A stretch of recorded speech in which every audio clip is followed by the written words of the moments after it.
दिल्ली नगर निगम यानी एमसीडी में एल्डरमैन की नियुक्ति के मामले में सुप्रीम कोर्ट से दिल्ली सरकार को झटका है। सुप्रीम कोर्ट ने अपने फैसले में कहा कि उपराज्यपाल एल्डरमैन की नियुक्ति कर सकते हैं। सुप्रीम कोर्ट ने अपने फैसले में कहा कि दिल्ली कैबिनेट की सलाह के बिना भी एलजी एल्डरमैन की नियुक्ति कर सकते हैं। एलजी 10 एल्डरमैन नामित कर सकते हैं। उससे दिल्ली सरकार का कोई सरोकार नहीं होगा, उनसे सलाह लेने की जरूरत नहीं है। सदस्यों को नॉमिनेट करने के लिए एलजी स्वतंत्र हैं। सुप्रीम कोर्ट की तरफ से ये ऑर्डर आया। दो बातें हैं।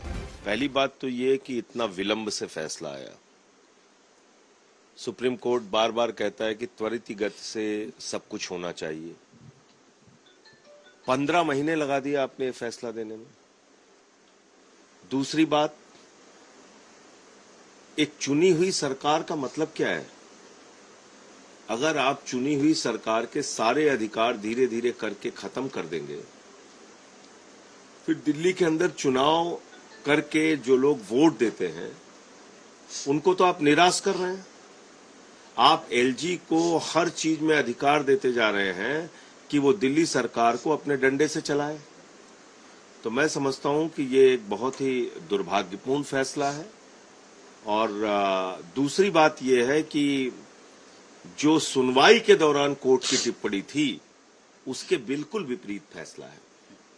मैं बहुत आश्चर्यचकित हूं कि जब सुनवाई हो रही थी इस पूरे मामले की, तो वो चाहे हमारे मुख्य न्यायाधीश महोदय हों या जो भी और न्यायाधीश हैं, उनकी जो टिप्पणी थी वो आज के फैसले से बिल्कुल विपरीत थी।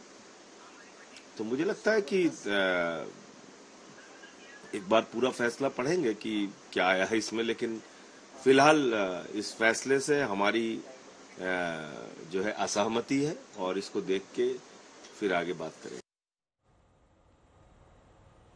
संजय शर्मा हमारे सहयोगी इस वक्त जुड़ चुके हैं और जानकारी के साथ। संजय, क्योंकि संजय सिंह ये कह रहे हैं कि जो सुनवाई के वक्त टिप्पणी थी और जो फैसला आया उसमें अंतर वो देख रहे हैं। आपने तो ये सब कुछ फॉलो किया है, क्या वाकई कोई अंतर था?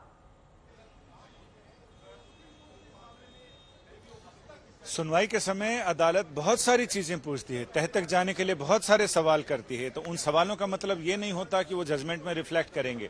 उससे एक अंदाजा लगाया जा सकता है, लेकिन वो एक पैरामीटर नहीं होता है कि आपने उस समय ये पूछा था तो अब जजमेंट भी यही देना चाहिए।